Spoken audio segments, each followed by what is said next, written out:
Kaya bumalik tayo. This time, we will not just go counterflow. Ano sabi dito?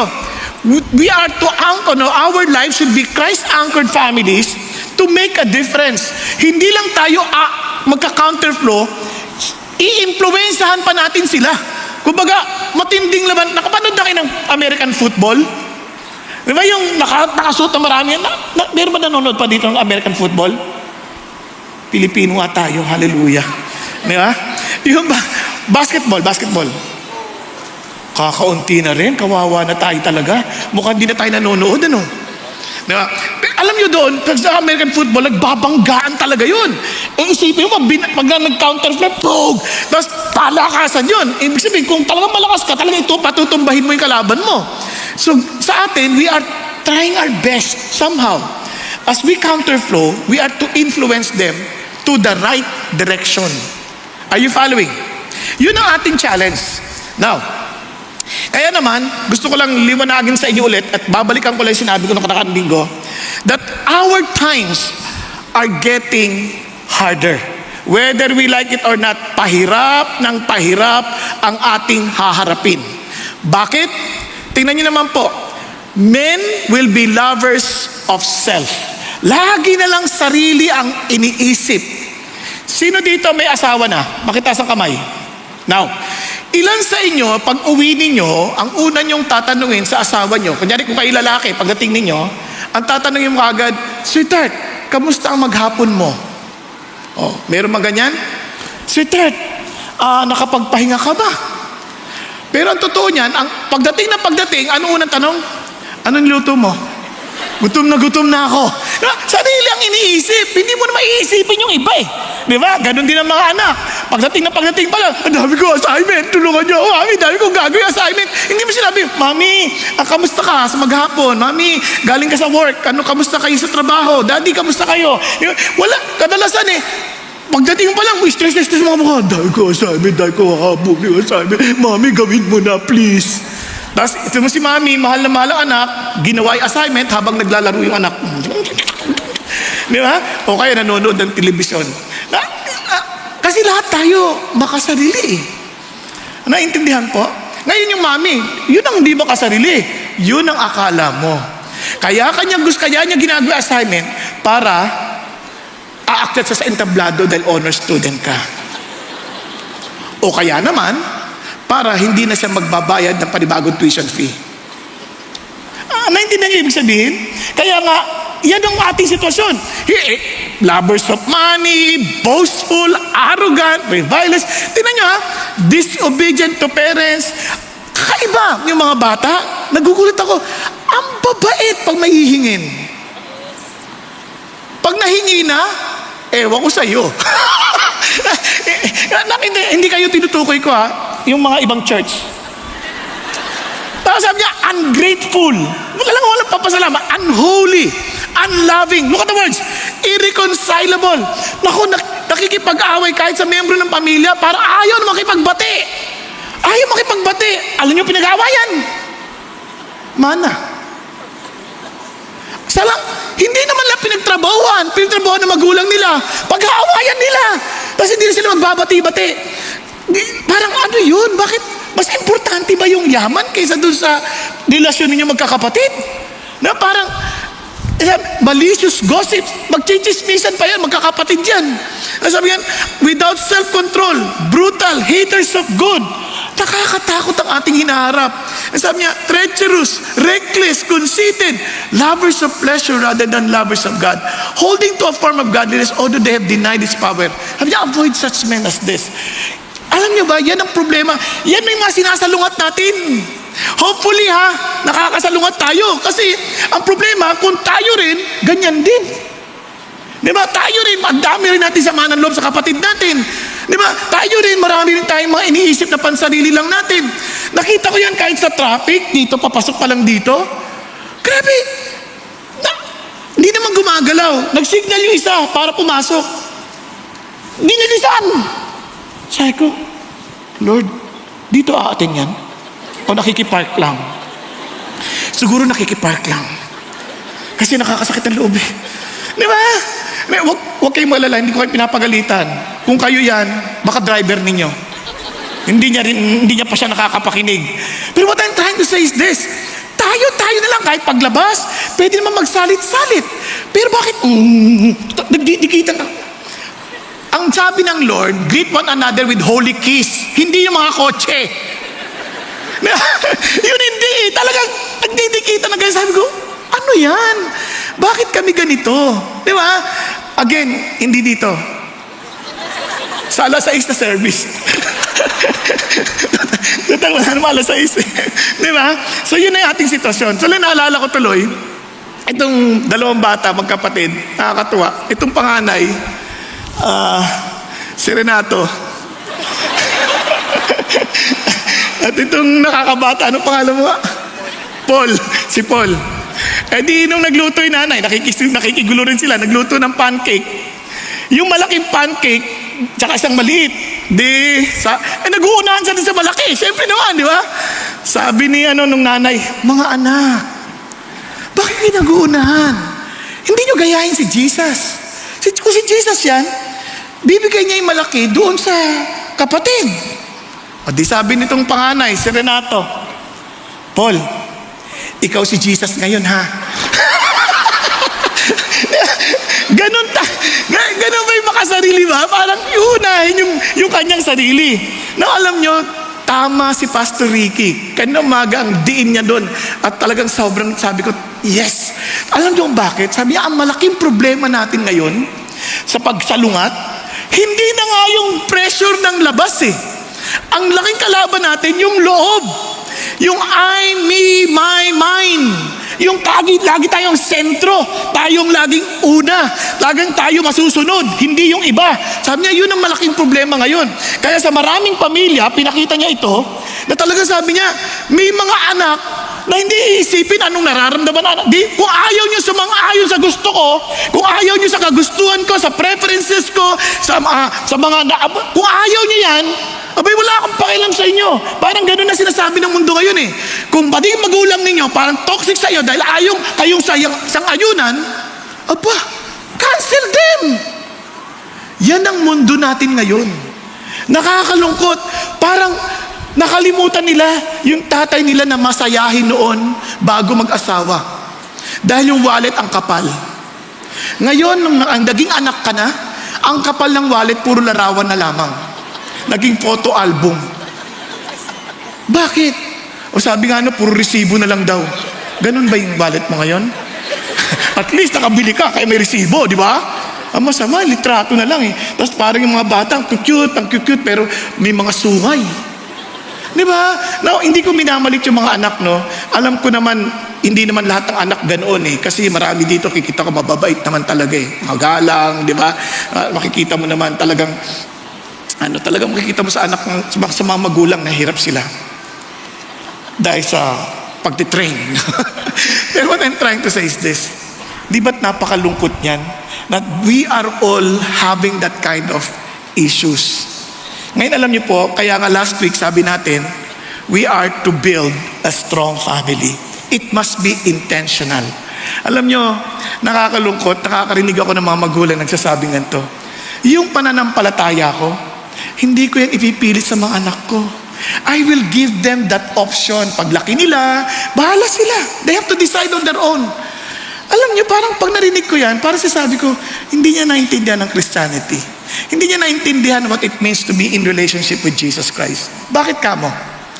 Kunyari sabihin ng anak mo, ayoko mag-aral, gusto ko lang maglaro. Ipipilit mo bang mag-aral siya? Sasabihin mo, hanggat kaya kong paaralin ka, mag-aral ka ha? Tama? Dahil sa isip mo, importante yan. Because that will help you to face your future. Tama? Isipin nyo, Christianity, aside from the fact that our God will help us to face our future, He is also giving us eternity. Tapos sasabihin mong, bahala ka na kapag laki mo na lang? No, it must be intentional. It must be, talaga, kaya kung hindi importante sa'yo, for sure, hindi mo papahalagahan yan sa anak mo and you will think of it as optional yan, anak. Kung gusto mo, kung ayaw mo, it's okay. Then you don't understand Christianity. Dahil nakita ko na importante yun sa buhay ko and Kumbaga, inayos yung buhay ko. Ang dami ko pa rin problema ngayon, pero kung imagine mo kung walang Diyos. Diba? Imagine mo kung wala si Jesus. Pag-isipan niyo yung buhay na yan. Di ba? Ngayon, sa palagay mo, hindi ko suturo sa anak ko yan dahil bahala ka na paglaki mo, kawawa ka naman. Dahil kailangan yan maipasa habang bata pa lang sila. Nakuha po? Hello? Kaya hindi yan parang optional. Kaya lang nagiging optional yan dahil hindi mo talaga kilala si Jesus. Kaya nga, ang ating title ngayon, kung malakas ka, make your family a blessing. It is a calling for us to live back to the original design of God about regarding family. Ang hangad ng Diyos when He created the family is for us also to be a blessing to people. Napansin po ninyo, from the original design of God, hindi tayo pare-parehas. Napansin niyo ba yan? Hindi tayo magkakaparehas. Tingnan niyo yung katabi niyo. Hindi ba kayo nagpapasalamat, di niyo siya kamukha? O, tingnan niyo. Grabe tawa niyo. Sabi niyo, parang insulto na yung dating, ano? Pero hindi. What I'm trying to say is this. Bawat isa sa atin, kakumpletuhan ng isa. What do I mean? Sabi ng Lord, it is not good for a man to be alone in that He created a woman to be his helpmate. So He caused him a deep sleep and took a part of his ribs. So sabi niya, and formed it into a woman, then He presented it to the man. Tama? Nung tingin, wow! Kung yun ay galing doon, di naging kulang na siya. Tapos ginawa yung financial bill tao, naging kakumpletuhan siya. Tama? Ngayon sa babae rin, siya rin ikarugtong niya sa lalaki dahil galing siya doon. So kabuuan siya. Ngayon magpakarami kayo at iba-ibang ating lakas, iba-ibang ating kahinaan para tayo ay maging complementary sa isa't isa. Kaya bawat isa ay kailangan. Importante. Bakit kalabit mo katabi mo? Importante ka. Kaya huwag kang pumikit ng todo-todo. Dahil importante ka. Diba? Kailangan makita mo na mabuti ito. Kaya doon pa lang, alam na natin that we are meant to be a blessing. Kanya lang, ang isip natin, teka muna, Pastor, medyo may problema eh. Bakit? Hindi kami maayos na pamilya. Medyo marami kaming problema ngayon. Praise God! Kahit na mayroon tayong problema, dahil ito ang sikreto ng Kristyanismo. For a righteous man, nalalaglag sila, natutumba sila ng 7 beses. Pero babangon sila ulit ng 7 beses. Sabi niya, pero yung mga wicked, pag bumagsak, wala na, hindi na babangon. But for us, by the grace of God, because He wants us to live righteously, and we are righteous because of Jesus, babangon at babangon tayo. Bakit? If God is with us, who can be against us? Kaya wala, hindi imposible hindi ka babangon ulit. Nasusundan? Hello, pakisabi sa katabi mo, bangon tayo. Bangon tayo. Dami natin bagyong dinaanan. Bangon tayo. Huwag kang magpumayag na bagsak na lang tayo sa buhay. Kaya nga nagpapasalamat ako sa Diyos kasi alam ko yung sinasabi ko dahil pinagdaanan ko ito. Hindi ako marunong mag-aral ng elementarya, high school. Dahil sa isip ko, walang kwenta yan.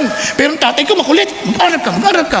Tapos nung college na maging Christian na ako, nasabi ng Panginoon, i-honor mo gusto ko i-honor kayo, Panginoon Diyos. I-honor mo magulang mo.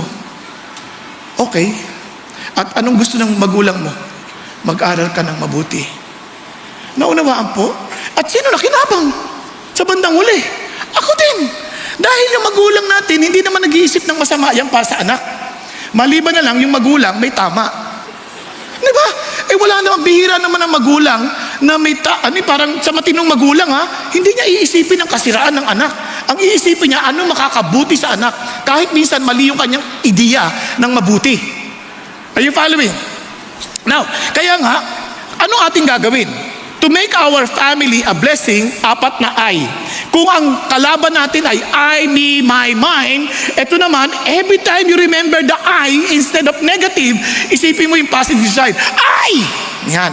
Di ba? Bago mo gawin na pansarili, I! Diba muna, magdadalong isip ka, kaya identity, integrity, inheritance, integration. Anong ibig sabihin yan? Simulan natin sa identity. Nabasa natin kanina yung tungkol sa Rechabites. Ito po yun. The word which came to Jeremiah from the Lord in the days of Jehoiakim. Kumbaga sa panahon ni Jehoiakim na anak ni Josiah, siya yung naging tagapagmana ng kaharian. Dumating ang salita ng Diyos kay Jeremiah. At sabi niya, Sabi niya sa king of Judah, pumunta ka sa tahanan ng Rechabites, kasi ang mga Rechabites ng mga panahon na they're nomads. Sila po ay walang sariling tirahan. Sila po ay sojourners. Kaya nandun sila, nagpunta sila sa Jerusalem, and sabi ganon, pumunta ka sa bahay nila at kausapin mo sila at dalhin mo sila sa templo o sa bahay ng Diyos o sa templo. At ilagay mo sila sa isa sa mga silid doon o into the chambers and give them wine to drink. Kumbaga, welcome them. Give them something to drink. And then I took Jaazaniah, the son of Jeremiah, the son of Abizaniah, and his brothers and holy sons and the whole house of the Rechabites. And I brought them into the house of the Lord, into the chambers of the sons of Hanan, the son of Igdaliah, and the man of God, which was near the chamber of the officials, which was above the chamber of the Maaseiah, the son of Shallum, the doorkeeper. So, kumbaga, andito yung mga leaders, at dito yung chamber, andito yung chamber ng doorkeeper sa taas, andito sila. So, binigyan sila talaga ng magandang lugar. Are you following? Now, itong amazing part dito, sinunod ni Jeremiah kung anong inuutos sa kanya ng Diyos. So sabi niya, then I took, parang umulit Ulit, isa. Ngayon sabi niya, then I set before the men of the house of the Rechabites pitchers of full of wine and cups, and said to them, drink wine. Now listen to this. Dahil bisita sila, at ang wine ang kadalasang iniinom nila, una-una to protect them from contaminated waters. Okay? Iba yung wine na yan sa wine natin dito. So ganun sila, isa normal water na may wine para sa kanilang tiyan at para sa kanilang kalusugan. Okay? So sige, paghanda mo sila ng maiinom. O dito na, hinanda ng maiinom. Kung ikaw ay bisita at ayaw mo yung inumin, anong gagawin mo? Sasabihin ba, ayoko po niyan Huwag kang maarte, nakakaya. Bisita tayo dito. Uminom ka, kahit konti lang. Kahit isang sip lang. Tama? Tama? Hello? Kunyari, papakainin ka. Ayaw mo yung pagkain. Ano ba yan? Parang pagkain ng baboy. Bakit? Ano ba yan? Puro damo. Di ba? Gusto ko karne. Huwag kang mamili. Bisita tayo dito. Nakuha ninyo? So, may pressure din sa pero itong amazing sa mga Rechabites, kakaiba. Para maintindihan nyo, sino itong mga Rechabites na to, yung kanilang tatay, mamaya papaliwanag sa'yo, punta muna tayo dito. Sabi niya, but they said, nung hinanda, we will not drink wine. Ay, hindi po kami iinom. Oops, bakit? For Jonadab, the son of Rechab, our father, commanded us saying, you shall not drink wine. You and your sons forever. Sabi niya, huwag kayong iinom. Sabi, yun ang bilin sa amin ng tatay. Now, para maintindihan nyo, si Jehonadab, parang Jehonadab din yan. Yung pareho yan. Yan ay nakasama ni Jehu para bigyan ng judgment ang Israel na sa pamumuno at pamilya ni Ahab. Makikita nyo yan sa 2 Kings chapter 10 verse 15. Okay tayo? Andiyan pa kayo? Okay. Ngayon, yung bukod pa dyan, yung mga Rechabites na yan, kamag-anak yan ng mga Kenites. Hindi Kainan ha, Kenites. K-E-N-I-T-E-S. Kenites. Makikita naman nyo yan sa 1 Chronicles chapter 2, verse 55. Yung Kenites, kamag-anak niyan si Kaliwites. Gising kayo, gising. Buti na lang, akala ko tulog Ulit. Hindi totoo yung Kaliwites. Yung Kenites, nawala tuloy ako. Puro kalokohan kasi. Yung Kenites, kamag-anak ni Jethro. Yung biyanan ni Moses. Now, nakikita niyo yung kwento. So silang lahat, parang meron silang connection when it comes to the law of God. Meron silang influence. Are you following? Now, ito ang amazing part. So sila ay nomads. Ibig sabihin, wala silang permanenteng bahay. They are wanderers. They travel from one place to another. Now, look at what he said. Teka, hindi kami pwedeng uminom ng bino. Bakit? Kasi we are Rechabites. It's like saying, listen, we are Rechabites. Because we are Rechabites, we will never drink wine. Kumbaga, when something is offered to us that is contrary to who we are, dapat sabihin natin, hindi yan pwede. For example, somebody tells, uy, no, tayo ng ganito, triple X. I'm sorry. Christian ako. Hindi kami pwede niyan. Kasi ayaw namin ng X, gusto namin cross. Anak ko ha? Mayroon nagkaroon ng cheating arrangement. Uy, kopyahan tayo. Di ba sabi ng Bible, love one another, learn to share? Di ba? Sorry, Christian kami. We live in honesty. Alam nyo lang agad, may standard. Ang problema sa atin ngayon, kahit sa mga pamilya, wala na tayong standards. Kasi hindi natin kilala kung sino tayo. Wala na tayong pagkakilanlan kung sino tayo. Kahit sa Pilipinas, yun ang ating problema. Naalala ko, sinulat ito ni Teddy Benigno. Matagal na, the late Teddy Benigno. I don't know kung kilala nyo yun kasi nasa dyaryo yun. Sabi niya, kaya hindi tayo umuunlad as a nation, hindi natin kilala kung sino tayo. Bakit kamo? Sabi niya, when a Japanese wears a suit, nagsuot ng Amerikana, sabi niya, he remains Japanese. When a Korean wears a suit, he remains Korean. But when a Filipino wears a suit, he suddenly forgets who he is. Ano ibig sabihin? Brother, I'm sorry. I can understand you, you know. Will you please speak in English? I've been in the US for 2 weeks. I can understand what you're saying. Parang biglang nawala na kung sino siya. Nagsuot lang ng kaibang damit, iba na siya. No, ingat tayo sa ganun. Wala tayong pagkakilanlan. Same thing with the way Christianity. Basta, pare-pareho lang yan. Isang Diyos lang yan. Oops! Relax. Hindi mo na intindihan ang sinasabi mo. Bakit ka mo? Kasi maging si Jesus Christ, napaka-importante nun, mayroong mga ID yan. Tingnan nyo ha. Tingnan nyo sila. Anong kanilang ID? We will not drink wine, for Jonadab, the son of Rechab, our father commanded us. Look at what he says. Where do you find your identity? Kaya sa Bible, makita niyo yung identity nila. Jacob, son of Isaac, son of Abraham. Abraham begat Isaac, Isaac begat Jacob. Nakadikit lagi yung pangalan. Kaya mapapansin nyo, Jehoiakim, the son of Josiah. Napansin nyo ba yun? Kasi their identity is with the father. Kaya maging sa psychology, sabi nila, mga tatay, kapag may anak ka, yung nanay ang unang nakikilala niyan. 0 to 2, by the time of 2 years old, ang heart ng father dapat ma-identify na ng bata yung tatay niya. Kailangan yung loyalty niya nasa tatay na. Kasi once na nakuha niya na yung loyalty sa tatay niya, mas mai-influensya na ng tatay sa direksyon na meron yung tatay kasi the tatay has the mission. Kaya maraming mga tatay walang mission. Kaya puro konsumisyon eh. Hindi, totoo lang. Bago ka mag-asawa, ang tanong mo muna, ba't ka nagdagdag ng asawa? Kasi may mission ako na itong magiging tulong para magampanan ko yung mission na binigay ng Diyos sa akin. Hello?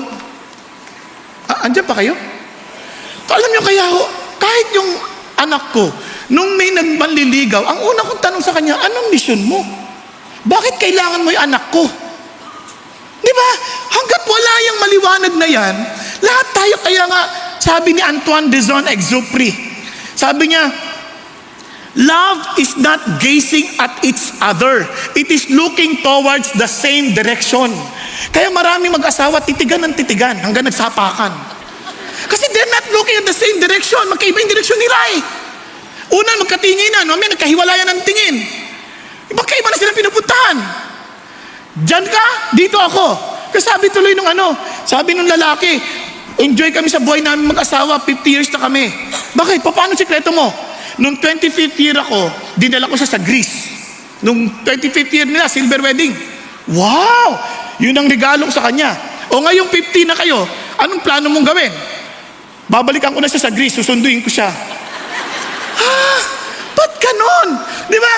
Pa nag-aaway, sabi niya, Pastor, tulungan mo kami. Nag-aaway ka mag-asawa. Bakit? Ay kasi, pagbabakasyon ako, pilit na pinipilit yung destinasyon. Ba't ano bang gusto niya? Sumama sa akin. Hindi niyo nakuha. Natulog kayo, ha? Ang gusto ng lalaki, huwag sila magsama. Ganun ba yung mag-asawa? No, the two shall become one. Kaya isa lang yung direksyon. Isa lang pupuntahan. Kaya naman, yung tatay will set the mission. Meron siya mission from God eh. Kaya mapapansin nyo, si Adam, bago binigyan ng Eva, anong sinabi sa kanya? Una niya si God. Then may mission siya, may trabaho siya. Papangalanan niya lahat ng kahayupan. Ay, lahat ng hayop. Sorry. Sama ng salita. Papangalanan niya lahat ng nilikang hayop ng Panginoon Diyos. So, may mission siya. So, dinagdagan siya ng Eva to help to help him. Are you following? Kaya ganun din tayo. So, yung tatay ngayon, kailangan matulungan niya anak niya. And remember this, we are leaders. Leaders will help the person to be where he should be. Nandito siya, tulungan mo siya doon sa dapat niyang kalagyan. Are you following? Kaya, magtataka tayo, bakit walang pinupuntahan yung pamilya? Kaya sunod lang tayo na sunod sa kung saan tayo dadali ng agos dahil wala tayong sariling direksyon. Are you following? Na paano natin malalaman yung kalooban ng Diyos sa atin? Para maintindihan natin ito, ganito ha, papaliwanag ko sa inyo. Pasensya na kayo. Ito to. Nakita nyo, halimbawa gumagawa ako ng furniture ng ganito. Yan. Thank you, Kuya Mendy ha. Okay. Itong furniture na to, ginagawa ko. Halimbawa, para saan to? Sabi, upuan. Hindi, ginawa ko to para iba to sa mga... sa mga kaaway ng mundo. Halimbawa lang, di ba? Halimbawa lang. Ngayon, obviously, sino nagdesisyon ng kanyang purpose? Yung gumawa. Kaya if you don't recognize our Creator, for sure, wala kang direksyon. Ngayon, kapag sabihin na natin, ito para upuan. Kung gagamitin mo to, ayon sa kanyang design, magiging blessing siya sa ibang tao. Tama? Tingnan ninyo. Kapag sabi ni Ralph Waldo Emerson, paano mo masusukat ang tagumpay? Kapag huminga ng magaan ang isang buhay, dahil ikaw ay nabuhay, ikaw ay nagtagumpay. O, di ba? O, tanong mo lang yung katabi mo, magaan ba hininga mo dahil ako katabi mo? Ay, grabe! O, punta ka sa nanay mo, o sa tatay mo, o sa asawa mo. Naging magaan bang hininga mo mula nang napangasawa mo ko, o kaya naging anak mo ko, o kaya naging... Doon mo masusukat yung tagumpay. Kaya nga, kung ito ay gagamitin mo ayon sa kanyang disenyo, ang laking ginhawa nito. Makakaupo ka habang nakikinig, tas kang ganyan. Oops! Pag ginawa mo siyang bed, hindi na siya nakakagaan, sasakit ang liig. Kasi hindi siya bed upuan siya. Ngayon, tingnan nyo ha, kapag ginamit mo naman siyang payong, naku, napaka-uncomfortable. Hindi nakakatulong sa gumagamit. Tama? So, ganun tilon tayo. Yung pamilya, may dahilan na yun, may disenyo ang Diyos. If we live according to the mission God entrusted to us, for sure, we will be a blessing to many. Are you following? Paano mo malalaman yung design mo? Go back to your Creator. Kaya nga sabi ng Lord, love God with all of your heart, soul, and mind. Bakit? It is an acknowledgement that everything I have came from God. Since everything I have is from the Lord, I will use with all of my heart, soul, and mind to give Him back everything I got. Are you following? Kaya doon pa lang, sinasabi na ng Diyos, kaya ang identity natin sa tatay, yung totoo nating tatay. If our earthly fathers failed, at least our heavenly Father does not. Nagkakaintindihan? Hindi siya nagfe-fail. Hallelujah. At dahil doon, kung sino man tayo sa pamilya na nakadikit na sa Father ng totoo, yun ang magiging catalyst ng difference sa bawat pamilyang kinabibilangan natin. At maging sa komunidad na kinabibilangan natin. Nasusundan po? Okay tayo? Okay, balik tayo dito. Kaya maging sa atin, paano natin makikilalang tama yung Diyos? Kasi when it comes to God, may ID rin yan. Kasi pag ginamit mo yung word of God ngayon, generic na eh. Praise God. Praise the Lord. Sinong Lord? Gambling Lord? Diba? Drug Lord? Ang dami ng, kumbaga, may ID rin yan. At ang ID ng Diyos, pag sinabi mong God, at alam mo this, the God of Abraham, God of Isaac, God of Jacob, the God who saves us from our sin, is because through Jesus Christ. He is the ID. No one has seen God at any time. The only begotten God. Can you imagine? Walang nakakita sa Diyos, kundi yung katangi-tanging Diyos. Are you following? Parehong Diyos, no? Dalawa? Sabi niya, bakit? Who is in the bosom of the Father, He has explained Him. Yung word na explained dito, exegeted Him, or brought Him out. Siya ang nagpakilala sa Ama sa atin. Sino? Si Jesus. Kaya ang ID niya si Jesus. Ngayon, paano naman nating malalaman na tama si Jesus? Kasi ang dami nagkiklaim na Jesus. Na, hindi sa totoo lang, ang dami nagkiklaim na Jesus. May Jesus sa Amerika, may Jesus sa Mexico, may Jesus dito. Di ba? Ngayon, ang tanong, sino yan? Sabi niya, I will ask the Father and He will give you what? Another helper. Parang a comforter, a helper of the same kind. That He may be with you forever. Saan daw yun? That is the Spirit of truth, whom the world cannot receive, because it does not see Him or know Him. But you know Him, because He abides with you and will be in you. Tama yung Jesus na nakilala mo, because the Holy Spirit will abide in you. Kumbaga, maninirahan sa'yo, mananahan sa'yo, magiging kasama mo siya. Nasusundan? Ngayon, paano naman kung malalamang tamang espiritu? Baka kung sino espiritu yan. Nakuha ninyo? Meron na namang idea yan. Ano? But when the Spirit of truth comes, He will guide you into all the truth. He will not speak on His own initiative, but ever He hears, He will speak and He will disclose to you what is to come. He will glorify me. Sabi ni Jesus, He will glorify Jesus. Alam mo pag espiritu, hindi yung speaking in tongues. Yes, praise God for the gift of speaking in tongues. Pero hindi yun ang sign na may Holy Spirit ka. Hindi yung nanginginig ka o kaya natumba ka. Hindi yun ang sign. Anybody pwede matumba. Yung iba nga pag naglalayans pa, titingin muna sa likod. Pag walang sasalo, oops, di natutumba. Pero pag may sasalo, di ba? What I'm trying to say is this, hindi yun ang sign. Hindi ko sinasabing hindi yun sa Diyos. Pero what I'm saying is, ang totoong sign, He will glorify Jesus. Not the pastor, not the action, but Jesus. Are you following? So alam mo that you are with the right Spirit of God because we will glorify the Lord. We will glorify Him in our works. We will glorify Him in everything that we do. Di ba? Alam mo agad that there is a Spirit working in us. Tingnan natin. Tingnan niyo sa Romans. Those who are in the flesh cannot please God. Lahat ng nasa laman, hindi natin mapiplease si God. However, you are not in the flesh, but in the Spirit, if indeed the Spirit of God dwells in you. But if anyone does not have the Spirit of Christ, he does not belong to Him. Kaya even if you identify yourselves with God and with Jesus and with kahit sabi mo, I'm a Christian, pero kung walang Espiritu ni Christ sa iyo, hindi rin. You still do not belong to Him. So, brethren, we are under obligation not to the flesh, to live according to the flesh. So, hindi na tayo alipin ng laman. Hindi tayo alipin ng ating damdamin. Hindi tayo alipin ng ating sariling mga idea o ideya sa buhay. Hindi tayo alipin ng sarili nating konsepto ng pag-ibig or whatever it is. But we are to live according to what? The Spirit. The Spirit you are putting to death. Look at the words. The deeds of the body you will live. For all who are being led by the Spirit of God, these are the sons of God. If you are the son of God, your identity now is God.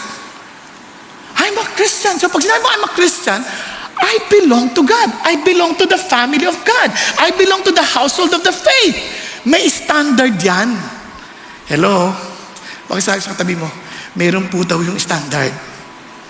If you belong to the family of God, first and foremost, the Holy Spirit is in you. And if the Holy Spirit is in you, He will lead you to all the truth and glorify Jesus. Andiyan pa tayo? Kaya naman maraming tao, kahit sabihin mong Christian ka, kahit ilang beses ka pumarito, kung nabubuhay pa rin tayo sa sarili nating kagustuhan, Hindi ko sinasabing hindi tayo magkakamali. Ang sinasabi ko lang kung yun ang nagiging sentro ng buhay natin, then baka hindi natin siya kilala. Kaya nga ang isang, alam nating mahina tayo. Alam niyo kung bakit? Yes, nadadapa tayo. Pero ito, you have not received a spirit of slavery leading to fear again. Hindi na yung, ay nadapa ako, hindi na ako patatawarin. Wala na akong pag-asa. Hindi. Anak kita Normal na anak, nagkakamali, di ba? Pero hindi ka takot bumalik sa tatay dahil alam mo, tatay mo siya. Lalo na kung kilala mo yung pagmamahal ng tatay mo. Tama? Now, ito mo sabi niya, but you receive a spirit of adoptions as sons by which we cry out, Abba, Father. Siya mismo nagtutulak sa atin to call upon the Lord because He is our Father. Kaya mga kapatid, may problema tayo, meron tayong kahinaan, nagkamali tayo. Alam niyo unang default mode natin? Tumatakbo tayo sa tatay natin. Because that's our identity. Meron tayong atake ng demonyo, may atake ng... Ang una natin tatawag si Jesus. Marami, di ba sa inyo, nakapanaginip na kayo, no? Parang sinasakal kayo, tapos sasabihin, Jesus! Bigla na kayo nagising. Di ba? Kaya kung ginigising kayo kasi baka mamaya may kausap na kayong ibay. Pero sa mga ilan sa atin nakaranas ng ganoon. And I believe you know it. Di ba? Yung iba hindi pa naranasan, mag-alala mamayang gabi. Joke lang. Now, and alam din natin that we have only one God, one Lord, one Spirit, kasi sabi ni Jesus, we have love for one another. Sabi niya, that by this all men will know that you are my disciples if you have love for one another. Amazing, no? May ID. Kaya anybody can say, I'm a Christian, I'm a follower of Jesus. Pero babalik tayo Sino si God sa'yo? Sino si Jesus sa'yo? Sino ang Holy Spirit sa'yo? Kaya nga, the Holy Spirit alone can confirm our relationship with Him. Kaya, if you're not yet sure, itong amazing. Itong magiging identity natin kay Christ. Una, you believe. In John chapter 12, he who receives, in other words, who believe in Him, shall be given a right to become a child of God. Kaya I am a child of God. Tapos it also tells us that this body is no longer mine because I've been bought with a price. Diba? Ina-acknowledge mo bigla na hindi na to katawan ko. I belong to the body of Christ. Hindi na ako pwedeng mabuhay on my own. Kabahagi ako ng katawan ni Kristo. I've been chosen, adopted, redeemed, and forgiven by God. Kaya kahit na ulit-ulitin ng diablo, wala ka ng pag-asa. Lagi ang palpak. No. I'm already forgiven by the Lord. And I am complete in Christ. I don't need to do anything to prove that I belong to Jesus because I believe, because of the reality of the Holy Spirit, nothing can separate me from God's love. And I am God's masterpiece. Now with that in mind, kung tayo yung magulang, tayo yung Christian sa pamilya, tayo rin ang magtulak sa kanila para talagang matulungan sila. Naalala ko tuloy si Terry Wardell. Kilala niyo siya? Kasasabi ko lang. Si Terry Wardell ay isang author at founder ng isang ministry sa US. Nakakatuwa ito. Nung bata pa lang siya, binigyan siya ng bisikleta ng ate niya, kulay blue na pambabaeng bike. So ayos siyang paggamitin ng nanay hanggang pinayagan. Ang saya-saya niya, yes! Proud na proud siya, nagbabike siya, saya-saya.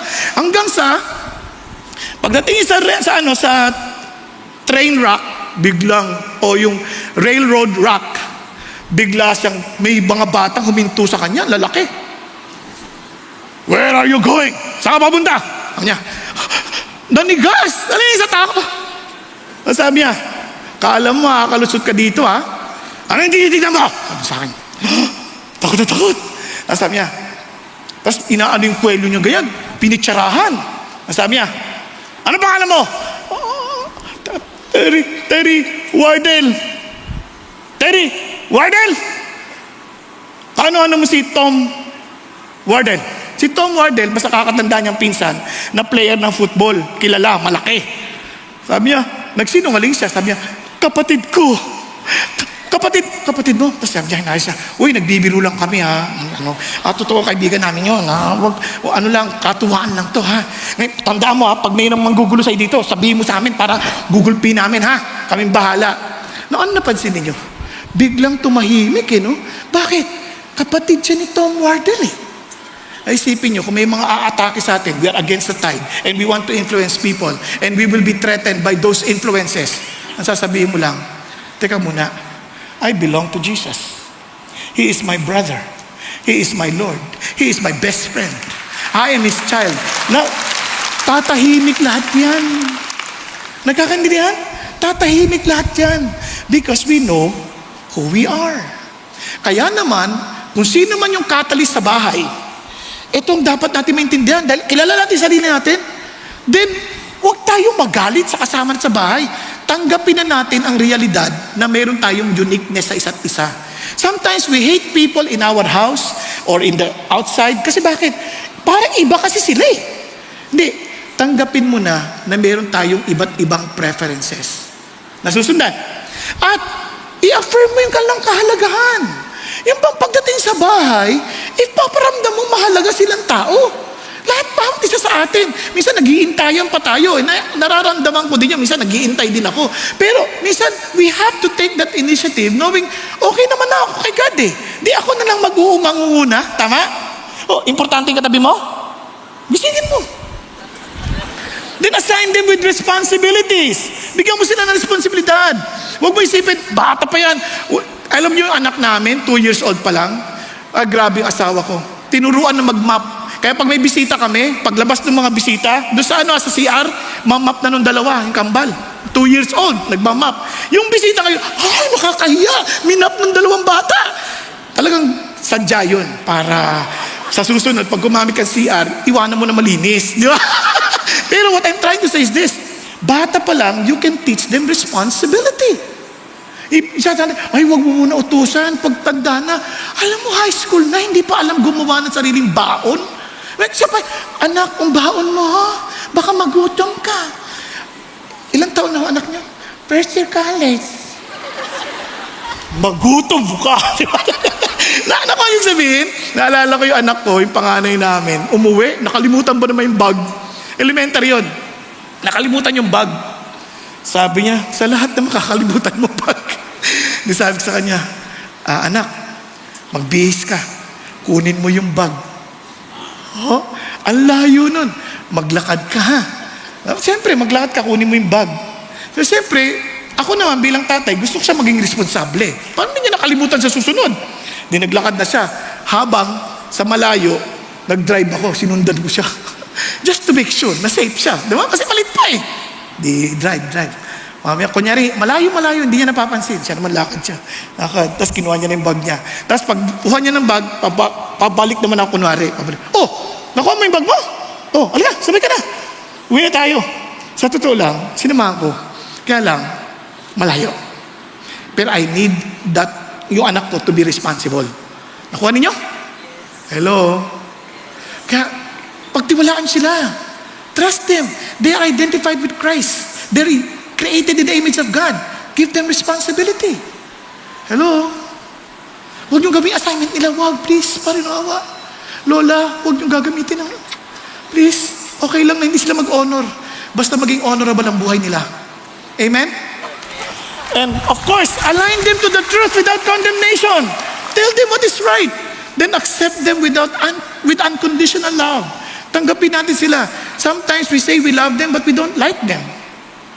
We need to like them. We need to accept them. But again, if we cannot, call upon the Lord.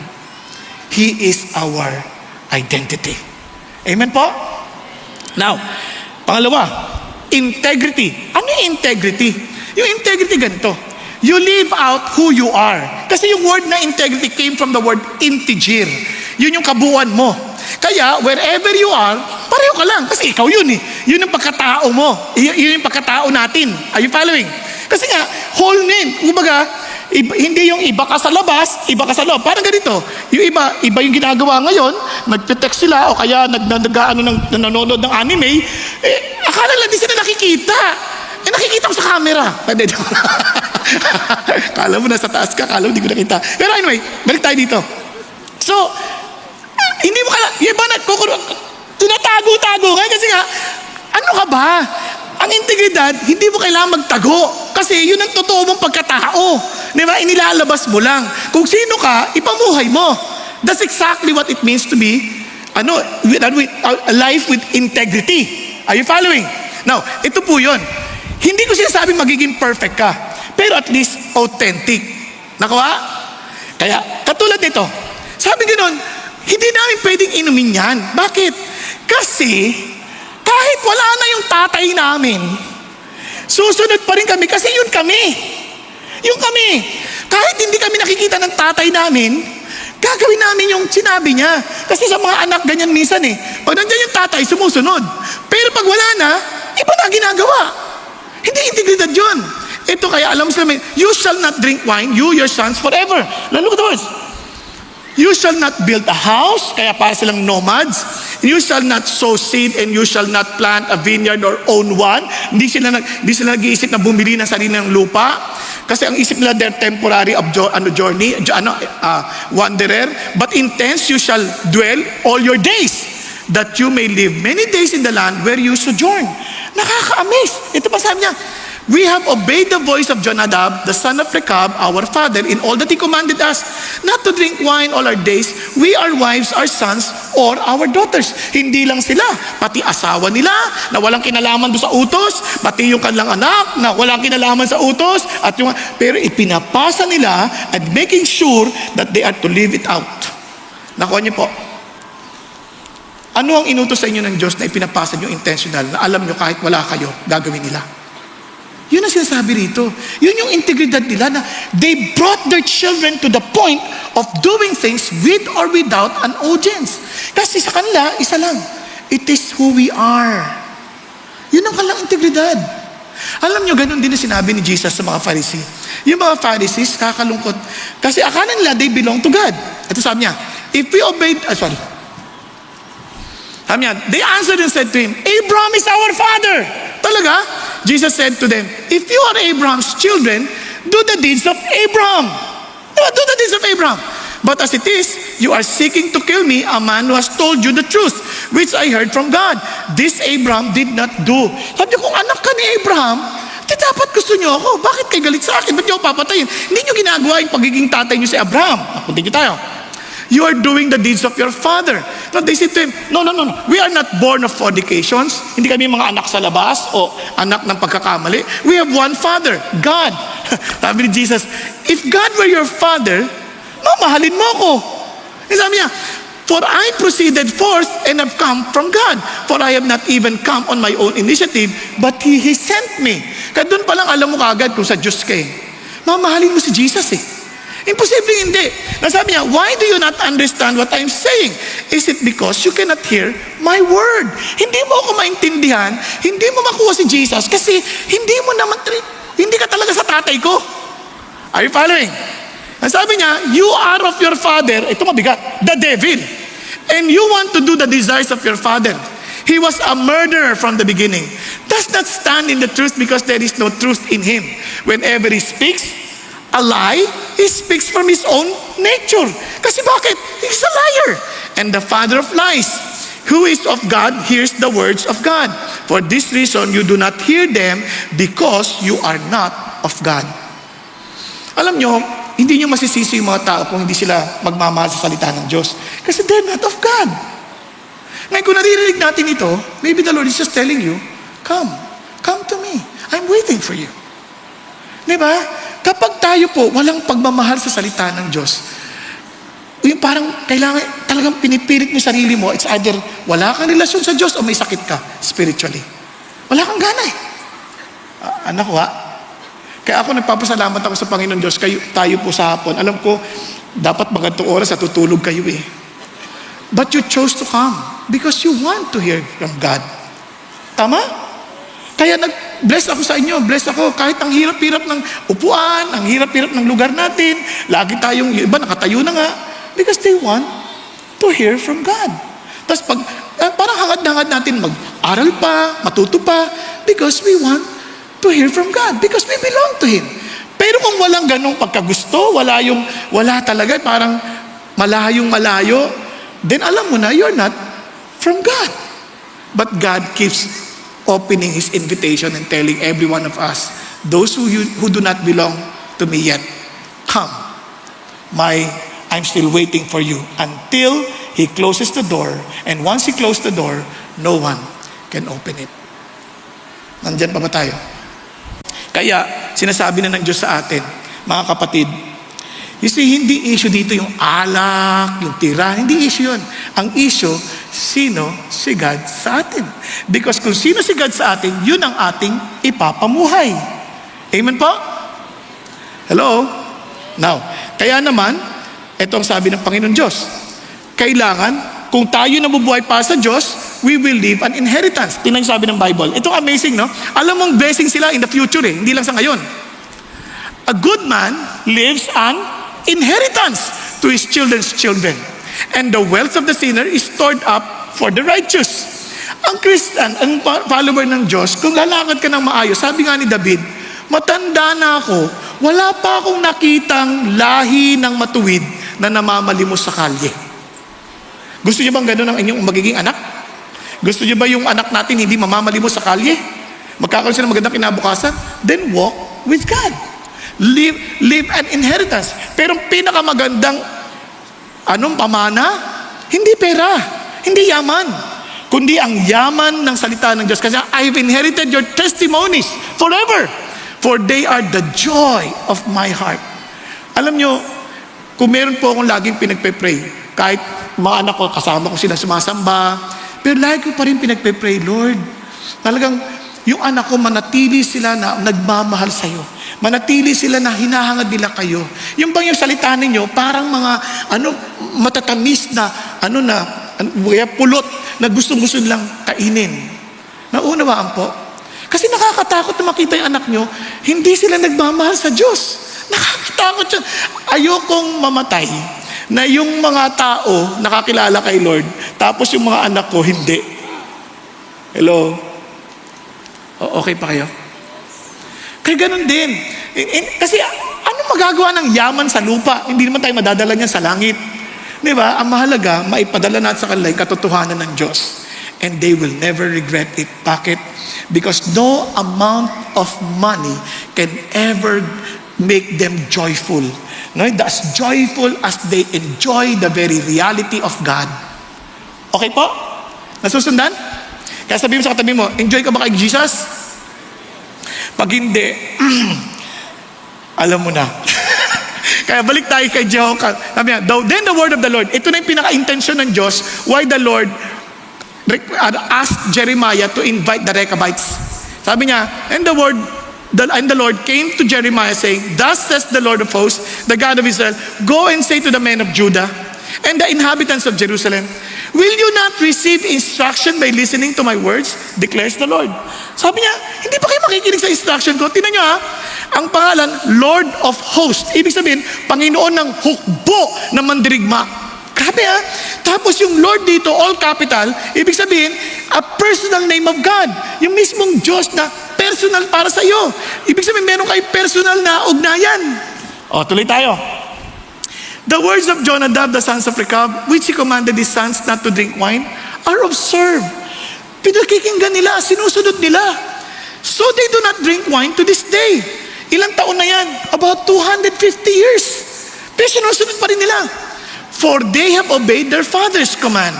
But I have spoken to you again and again. Then you have not listened to me. Alam niyo, nakaka-amaze ang Diyos. Hindi siya nagsasawa, no? Lagi niyang pinapaalala, come on, life is so short. Come on, lagi ko kayo binibigyan ng warning after warning. Di ba? Binibigyan kayo, pero hindi kayo nakikinig sa akin. So, darating ang araw, hindi niyo pwede sisihin ng Diyos. Because He has spoken again and again. Now, ito pa sabi niya, also, I have sent to you all my servants, the prophets. Hindi lang si Jeremiah, marami pang nauna sa kanya. Sending them again and again. Turn now every man from his evil way and amend your deeds. Do not go after other gods to worship them. Then you will dwell in the land which have given to you and to your forefathers. But you have not inclined your ear or listened to me. Alam niyo po yung sabi nga ni Pastor Riking, Diyos-Diyosa na meron tayo? Sarili. Yung pinakikinggan lang natin, sarili na lang natin. We're not eat. Kasi from the very beginning, yun naman talagang choice na binigay sa atin ng Diyos eh. Don't eat the fruit of the knowledge of good and evil. As if God is saying, if you will trust me, I will determine for you what is good and what is evil. But man chose to listen to Satan. Sabi niya, no. We will discern or we will determine what is good and evil para sa aming sarili. Huwag mo kaming pakialaman. Parang we claim to be like God. Ang problema, we don't have the capacity to do what is right. Kasi nga, wala tayong ganung kalakasan. Nasabi ng Lord, indeed, the sons of Jonadab, the son of Rechab, have observed the command of their father which he commanded them. But this people has not listened to me. Now, iniisip-isip ko, paano kaya ginawa ng tatay yun? Paano kaya ginawa yun? Most probably, lagi lang pinag-uusapan. Lagi niyang pinapaalala. He was very intentional in telling them about the command. Hindi pa yun Diyos. Nakuha niya? Hindi pa yun Diyos. Kaya naalala ko, maging ang tatay ko, nung hindi pa siya Christian, simple lang tatay ko. Siyang kami magkakapatid, hindi kami mayamang pamilya. Pero nakakatuwa sa tatay ko, nung nakasakay kami sa jeep. Martial law yun, sundalo siya. Di iba, nakakandong, pagkandong, libre na. Tapos nung nagbabayad na siya, binabayaran niya kaming lahat na nakaupo. Bayad. Sasabi niya, ay sir, wag na ho. Ano po? Kasi sundalo eh. Sir, wag na. Parang yung mga driver mapagbigay sa mga sundalo dahil martial law eh. Di na. Sabi ng tatay ko, hindi. Kasalanan ko kung marami kong anak. Babayaran ko. Sabi ko, grabe yung tatay, sayang naman yung pera. Ako yung masamang tao eh. Sayang naman. Ba't nagbayad yun? Deto na. Pagdating namin, nag-aaral kami, sabi niya sa akin, Bong, wag kang mangungopya. Bakit po? Yan na lang ang meron tayong yaman, ang ating dangal. Alam niyo kasi sa aming magkakapatid, sa pagkakaalam ko wala nang dadaya sa amin sa exam, kahit hindi pa kami Christian. Wala nang ngongopya, gumagawa kami sa namin assignment. Wala kami, hindi kami yung nag-open ng books, kahit na, bakit? Iniwan na yung alaala na yun eh. Wag kang mandaraya. Yan ang tanging dangal, meron tayo. Makasarili pa yun. Tanging dangal. Kala mo may dangal talaga no? Buti na lang ngayon, wag kang mangungopya dahil tayo'y kabahagi ng pamilya ng Diyos. Amen? Kapag nangopya ka, sabi ng Panginoon, ang tatay mo yung sinungaling. At ang sinungaling, ang tatay niya ay sinungaling. Diba? Now, listen to this. Therefore, thus says the Lord, the God of hosts, the God of Israel, behold, I am bringing on Judah and all the inhabitants of Jerusalem, all the disasters that I pronounced against them, because I spoke to them, but they did not listen, and I've called them, but they did not answer. Sabi ng Panginoon, di ko man gusto to, pero wala. Yung sinabi ko sa inyo, consequence, nang di nyo pakikinig sa akin, mangyayari. Hindi ko na pwedeng pigilan. Kasi ito ay natural na epekto or consequence ng iyong choice. Gusto ko laging pinapaalala ni Pastor Peter sa amin, you are free to choose whatever you want to do in life, but you are not free to choose the consequences of your choices. Naunawaan po. Kaya ngayon po, pakinggan po natin ang ating kapatid na magpapatotoo na bagamat siya po ay anak sa pamilya, siya po ang talagang tumayo na bilang catalyst ng pagbabago sa kanilang tahanan. Ito po ay si Anthony Pilar. Good afternoon. Even in my youth, I look for satisfaction in worldly things. By second year high school, smoking became a habit because it made me feel like I belonged. Eventually, I got addicted to other things like alcohol, sex, and drugs. I caused a lot of trouble bullying my classmates, making my teachers cry, smoking marijuana on campus, and cutting classes. I flirted with different girls, joined a dance troupe and basketball team because I wanted validation from other people. But nothing satisfied me. When I was in 11th grade, my advisor invited me to Elevate, which is CCF's youth ministry. I needed extra points in a certain subject and was told that my attendance would earn me those extra points. I told myself, I'll never come back once I got what I needed. So on February 11, 2017, I attended Elevate and was ready to reject every word that came from God because I was not willing to change my ways. I mocked the speaker and distracted my classmates so they wouldn't understand the message. But after Elevate service, someone approached me and told me about Jesus. After I heard how much God loves me, it made me cry inside because I was amazed at how He sent Jesus to save me. I prayed that day to invite Jesus into my life. Soon after, I found myself unable to contain the love of Jesus in my heart. I thought of my family. How will I share the gospel to my parents and to my 4 brothers? I, being the middle child, with no clear answer. I first started sharing Jesus with my classmates, and they laughed at me right after the name Jesus would come out of my mouth. They thought I was joking, but eventually, they saw how Jesus was working in my life. By God's grace, in a span of 2 months, I was able to share the gospel with all my classmates. In April 2017, I attended a True Life retreat and made a public commitment to follow Jesus. I also started to envision that in 5 years, I would be attending CCF with my parents and 4 brothers. I prayed to God constantly for my family. I would lay my hands on them and pray every single night for breakthrough for our family. I started to pray, care, and share with them, and was able to first share the gospel with my youngest brother, whom I invited to Elevate. Then one day, my mother suddenly told me that she wanted to attend the CCF service after watching videos online. By God's grace, she even joined a D group. It was October 2019 when my older brother, the second to the eldest, and I had a motorcycle accident. We fractured our left forearms and my brother had a crushed spleen.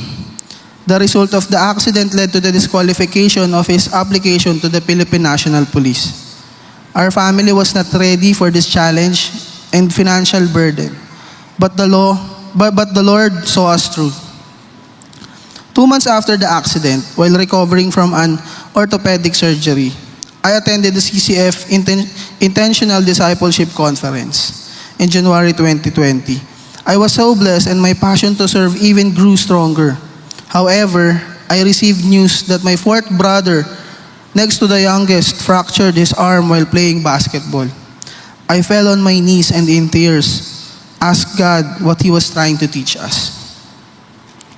I went home to my family and we encouraged each other that despite the challenges, God will never leave us. As God brought us through these refining moments, my mother was able to invite my father to attend the CCF service before he went abroad to work. Each time he returns to the Philippines, my father joins us for worship. We continue to pray for him and for his spiritual journey. I remember what I envisioned in True Life retreat of attending CCF with my family in 5 years. But by God's grace, it happened in only 2 years.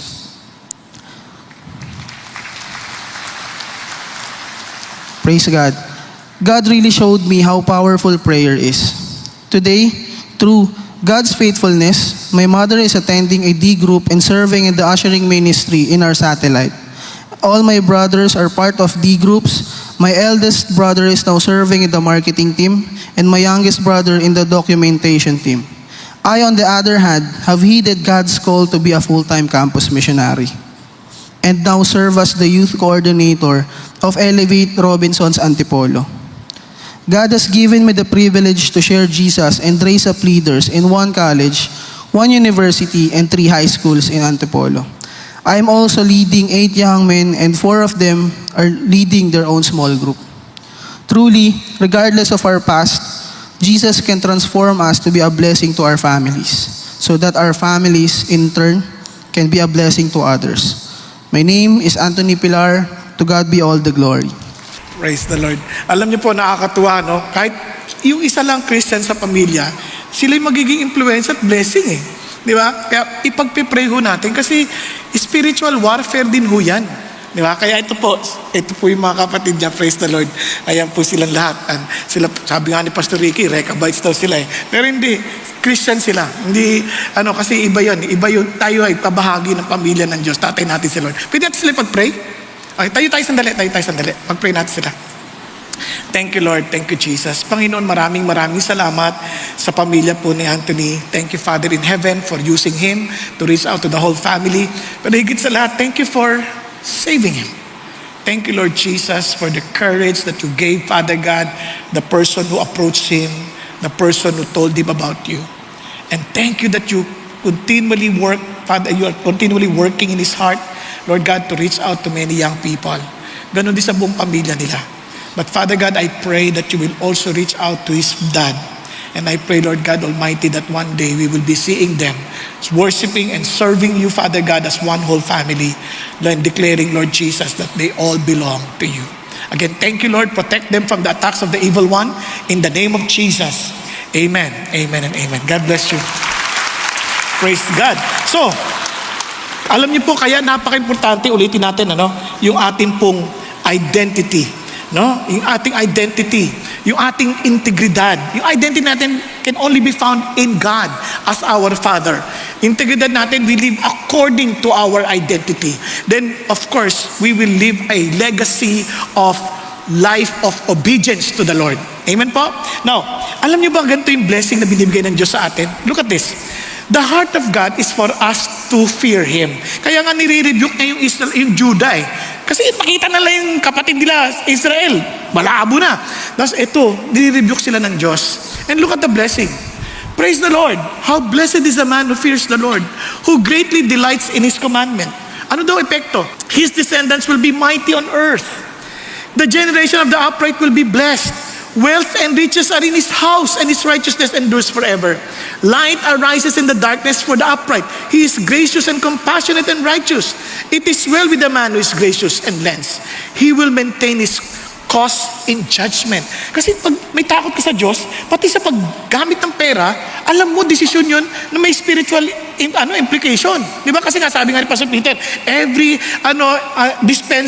time na magdi-dispense ka ng pera, it's a spiritual decision. Natin na, for he will never be shaken. The righteous will be remembered forever. Now, ang daming balitang masasama. Ay, Christian, relax. Na paano na kung may gera na? Paano kung ganito na? Ba't ka natatakot? Sabi ng Lord, He will not fear evil tidings. Bakit? Because his heart is steadfast, trusting in the Lord. Diba? His heart is upheld. He will not fear until he looks with satisfaction on his adversaries. He has given freely to the poor. Mapagbigay sila. Kung paano tayo hindi magiging blessing? Di ba? Ang sabi nga, His righteousness endures forever. His horn will be exalted in honor. The wicked will see it and be vexed.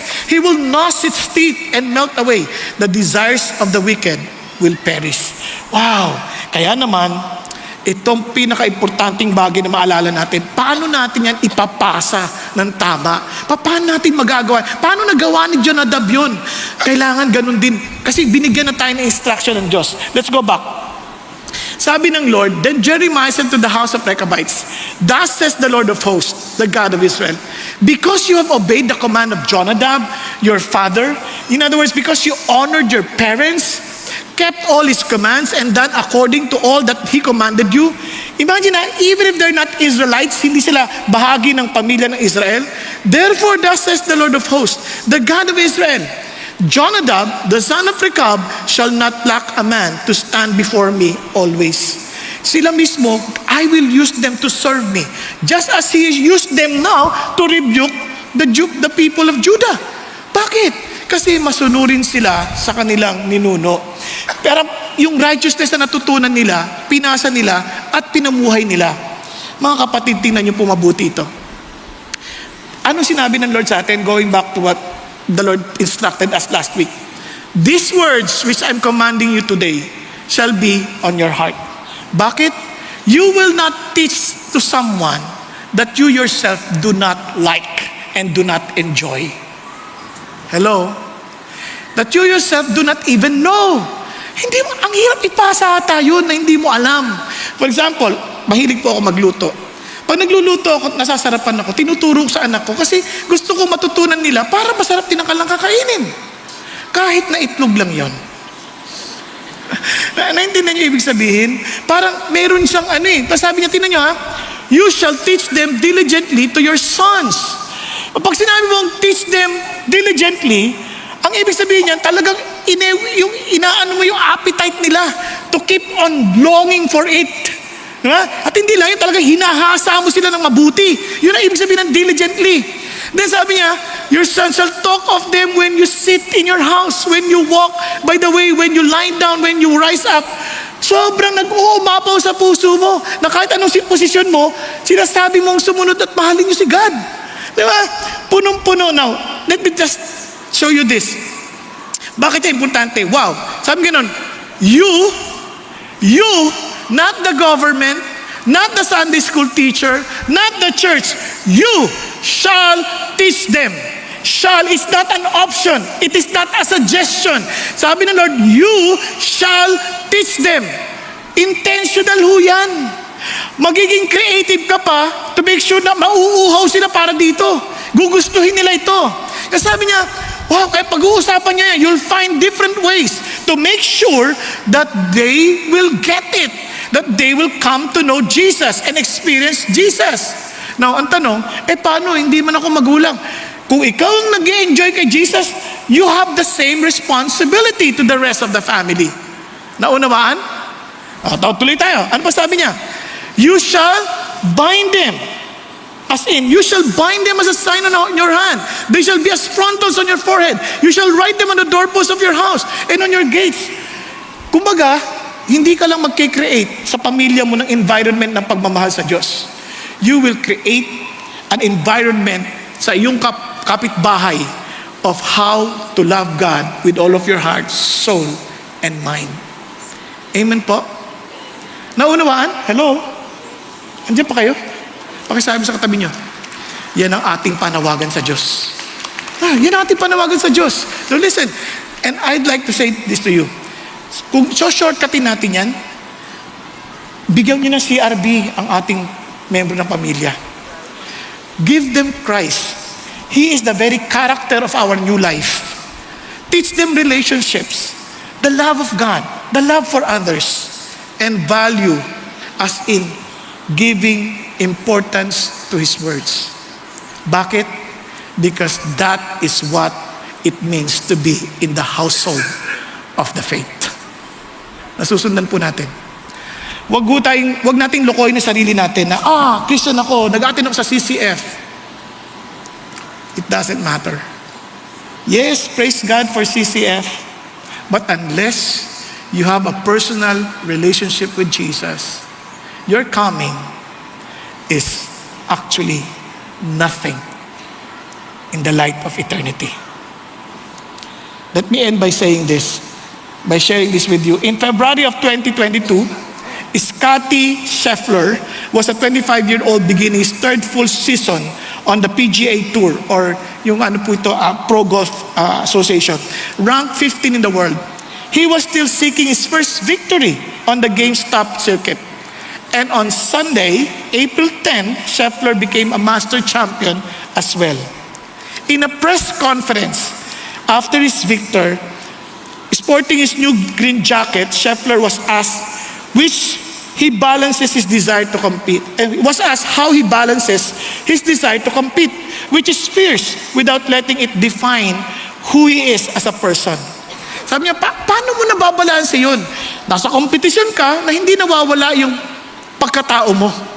Hindi nawawala yung kusino ka. Ang sagot niya ganito, kaya ako naglalaro ng golf dahil gusto kong maluwalhati ang Diyos. Dahil yan ang ginawa niya sa akin. Para sa akin, ang aking identity ay wala sa golf. Katulad ng asawa kong si Meredith, sabi niya kanang umaga, manalo ka man sa golf tournament ngayon, o matalo ka ng malayong malayo, hindi ka man magwagi ulit ng panibagong tournamento sa golf, mahal na mahal pa rin kita. Ikaw pa rin ang parehong taong mahal ko dahil ikaw ang taong mahal ni Jesus at wala nang magbabago doon. Kung tayo po ang magulang, ano man, pwede nating paalalahan ng ating mga anak, anak, dahil mahal ka ni Jesus, bumagsak ka man sa exam. Ano man ang nangyari sa'yo, nagkamali ka man sa buhay, hindi magbabago ang pagmamahal ko sa'yo. Kung tayo naman ang anak, tay, hindi ka man kapareho ng ibang tatay, pero ikaw pa rin ang tatay na mamahalin ko dahil binigay ka ng Diyos sa akin. And let me end again with another story. Wala na dito. Naalala ko, I have given a chance to listen to si Josh McDowell. On our table talk, sabi ni Josh McDowell, tinanong siya ng anak niya, Dad, kung sakali I come home at sasabihin ko sa iyo, Dad, nabuntis po ako out of wedlock. Nabuntis po ako. Ano po ang gagawin ninyo? Alam niyo kung sabi niya? Anak, lahat ng naka-accomplish ko, walang kwenta yon. Lahat ng mga ginagawa ko, walang kwenta yun. I'm willing to put all of them down just to make sure that I will be with you and help you cross over the finish line. Hindi kita iiwan dahil mahal kita. Nung narinig ko po yun, isang bagay lang bigla ko naalala. Kung itong earthly father na ito, ipaglalaban ng anak niya, how much more our Heavenly Father na ipaglalaban niya tayo to the very end. He will bring us home. Ang malungkot lamang ay sa maraming bagyo ng buhay natin, hindi nyo kilala ang tatay ko. Sana ngayong araw na to, magpakumbaba tayo at alamin at kilalanin ang tatay na nagkalob ng kanyang bugtog na anak na si Jesus at nagkakalob ng banal na espiritu upang tayo mabuhay ayon sa kanyang palatuntunan. Tayo pong lahat ay yumuko at pumikit sandali. Kapatid, hindi hangad ng Diyos na ikay maging reliyoso. Ang hangad ng Diyos ay ikay maging seryoso. Seryoso sa iyong ugnayan sa Kanya. Kung hindi mo man maintindihan sa ngayon, maging mapagpakumbaba ang sabihin, Panginoong Diyos, kung totoo ka, kausapin mo ako. Gusto kitang makilala. Gusto kong maintindihan ang sinasabi mo. Gusto ko po, Panginoon, kayong makatagpo. Panginoon, hindi ko po maintindihan ang buhay ko. Pilit kong gustong maging maayos, pero hindi ko talaga ito kaya. Kung tama yung sinasabi ng mamang ito, nagpapakumbaba ako sa iyo ngayon at hinihingi kong kausapin ninyo ako. Iligtas ninyo ako. Tulad ng pangako ng iyong anak na si Jesus na siya'y namatay sa krus ng Kalbaryo, na buhay na magmuli upang mabayaran ang kasalanan ko at bigyan ako ng bagong buhay. At ang pangako mong banal na Espiritu ay maging totoo sa akin. Kapatid, sabihin natin ito sa Panginoong Diyos. Thank you, Jesus. Hallelujah. Aming Amang Banal, naririnig niyo po ang iyak ng puso ng mga narito. Dalangin ko po aming Ama. Ibunyag niyo po ang inyong sarili sa kanila. Because unless you reveal yourself to them, oh God, they will never know you. Allow them, Father God, to experience you as you have allowed me to experience a glimpse of you, oh God. If they can experience you more than I do, oh God, let it be that they too will declare your goodness, oh God. That they too will say, taste and see that the Lord is good. Lord, do not let them practice religion. Let them experience you and understand what it means to be part of your family. Thank you, Jesus. Even for those who are watching online, I pray, may you reach out to them, O God. May you allow them, Father God, to experience you and know you. Give them the hunger to your word, O Lord, that they will fall in love with you, that they will declare, Father God, identity with you, and they will live according, Father God, to their identity with you. Lord, thank you again that they too will be challenged, Lord God, to leave a legacy, Father God, of relationship with you to the next generation. And I pray that we will intentionally pass on to them what we have heard from you. Lord, I pray that they may be found faithful, Father God, as we are faithful by your grace to the very end. Thank you, Lord. We give you all praise. We give you all glory. Lord, I pray also, Father God, for every family we represent. May all of our families, Father God, become your subject, Lord. May all our families, Father God, worship you with one heart, with all of our hearts, with all of our soul, and with all of our might. Lord, we love you because you first loved us. In Jesus' name we pray. Amen, amen, and amen.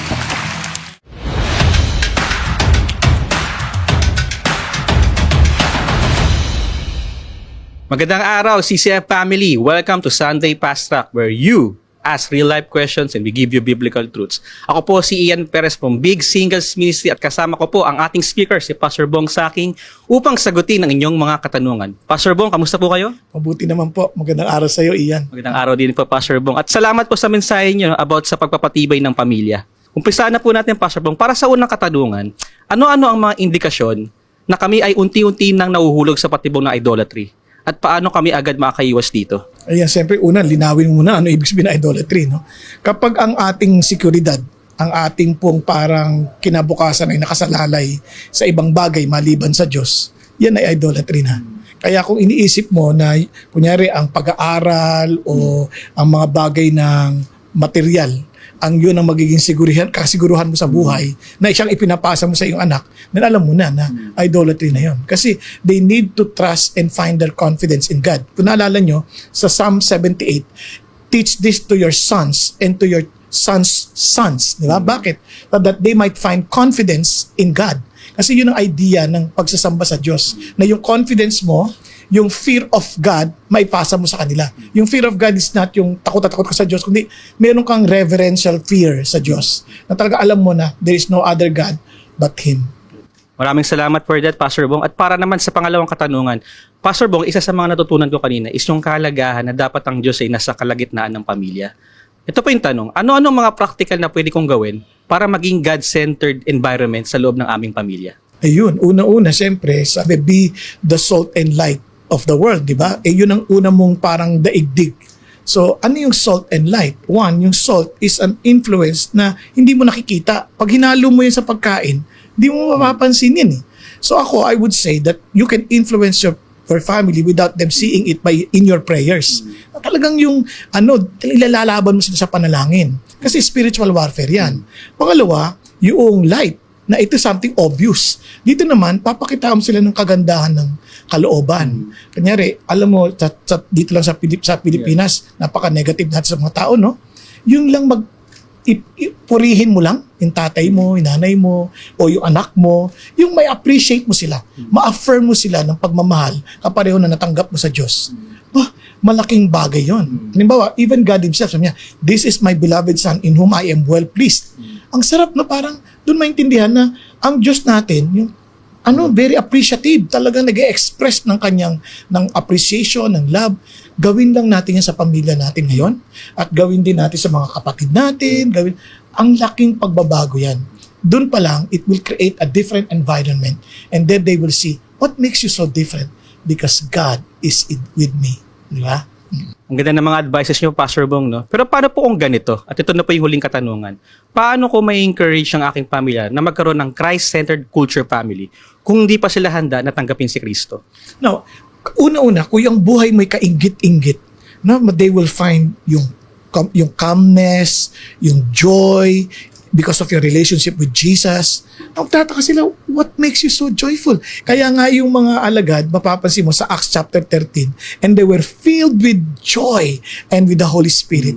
Kung meron isang bagay tungkol sa Christians, during the early Christians, they're known for their joy. At dahil doon, marami ang naapektuhan, marami ang naakit sa Panginoon Diyos, kasi ang saya-saya talaga nila. Kaya doon pa lang sa day by day in the temple and house to house, they break bread and they eat their meals together. Family yun, ha? They eat their meals together.